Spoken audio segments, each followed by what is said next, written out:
কদর যেন মিস না হয়। 21, 23, 25, 27, 29 নাকি খালি 27?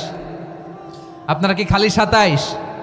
হ্যাঁ না, ফালতামিসু ফিল আশরিল আওয়াখিরি ফিল মিনাল ভিতরি, রমজানের শেষ দশকের বেজর রাতগুলোকে কদর হিসেবে তালাশ করো।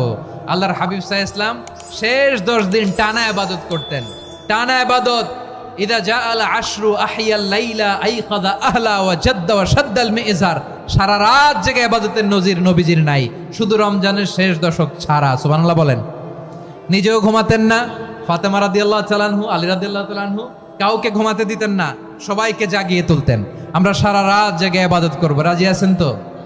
কদর যেন আমাদের মিস না হয়। আজকে থেকেই ক্যালেন্ডারে মার্ক করে রাখেন, সব কাজ পেছনে ফেলে, সব ব্যস্ততাকে পেছনে ফেলে ইবাদতের জন্য আমরা প্রস্তুত থাকবো কদরের রাতে। কোনোভাবে কদর যেন আমাদের মিস না হয়, ইনশাআল্লাহ। বলেন তো সবাই।